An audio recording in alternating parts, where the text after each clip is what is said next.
انا النهارده جاي اقول لكم على ترتيب افضل 8 افلام لمحمد رمضان بالنسبه لي. فمن غير كلام كتير يلا بينا نبدا. المركز الثامن بالنسبه لي واول فيلم هو فيلم جواب اعتقال. فيلم اول ما نزل عجبني، يعني ما كانش وحش. هو مش افضل اعمال محمد رمضان تماما، بس في نفس الوقت مش بالنظره اللي الناس واخدينه عنه وانه فيلم وحش وحاجات بالطريقه دي. وقصته بتتكلم عن شخص عايز ينضم لجماعه ارهابيه، وبيتكلم عن الاخوان وحاجات كده، وافكاره كويسه الى حد ما، وتقييمي ليه هو 6.5 من 10. المركز السابع بقى بالنسبه لي هو فيلم شد اجزاء، وده فيلم رايق برضه، نفس الجو بتاع محمد رمضان ونفس المشاهد القتاليه، وتقريبا بالنسبه لي ده افضل فيلم بطوله مطلقه لمحمد رمضان. وقصته بتتكلم عن ضابط شرطه في جماعه ارهابيه بتقتل مراته وابنه، فبيحاول ان هو ينتقم ليهم وياخد حقهم. فيلم كله حماس وحلو قوي بصراحه، وتقييمي ليه هو 7.5 من 10. نيجي بقى للمركز السادس، وهو فيلم مش بطوله مطلقه لمحمد رمضان، بس فيلم حلو جدا، وهو فيلم الكنز. هو فيلم بطوله جماعيه فيه محمد رمضان ومحمد سعد وخالد الصاوي وامينه خليل واحمد رزق وممثلين كتير جدا. الفيلم ده انا مش عارف ليه في ناس كتير قوي مش بتحبه، بس انا بصراحه بحب الفيلم ده، وتقييمي ليه هو 7.5 من 10. نخش بقى على التوب 5، وهم كلهم بالنسبه لي مسلسلات، وطبعا محمد رمضان مميز جدا بالمسلسلات بتاعته اكتر بكتير قوي من الافلام. في المركز الخامس مسلسل جعفر العمده، وده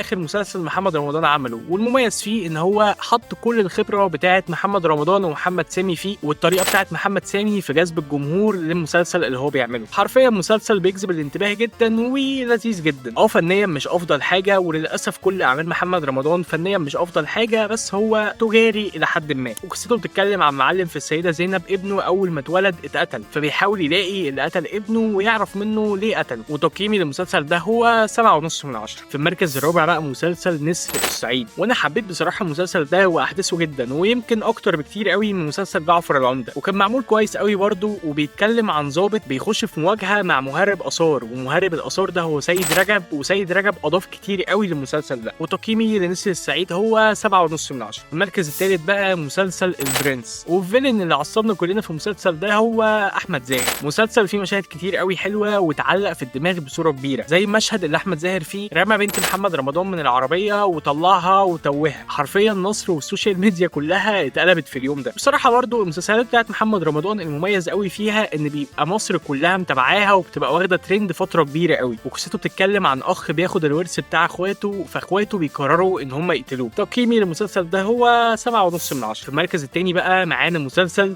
طارق. ايه يا حبيبي؟ ميه عشان شرقت. بالظبط كده، وهو مسلسل الاسطوره اللي من فتره للتانيه كده بيطلع ترند بدرجه كبيره قوي. وبصراحه برضه هو مسلسل حلو قوي، وفي حاجات كتير مستحيل تتنسي، ناصر ورفاعي ومشهد موت بتاع رفاعي. مسلسل حلو قوي، وتقييمي ليه هو 8 من 10. نيجي بقى عند افضل عمل من اعمال محمد رمضان، وهو مسلسل ابن حلال. حرفيا مسلسل ملوش منافس عندي في اعمال محمد رمضان، اكتر عمل فنيا يعتبر كويس لرمضان. وبصراحه برضه هو اكتر عمل حبيته بالنسبه لي، هو البدايه الحقيقيه لمحمد رمضان. بيتكلم عن شاب بيلفقوا له قضيه وبيحاولوا ان هم يسجنوه، فبيحاول ان هو يخرج نفسه من القضيه دي. مسلسل جامد قوي، وتقييمي ليه هو 8.5 من 10. لو الحلقه عجبتكم ما تنسوش تعملوا لايك للفيديو وسبسكرايب للشانل عشان يوصل لكم كل جديد بقدمه. اشوفكم على خير في حلقات كتير جدا جايه، وسلام.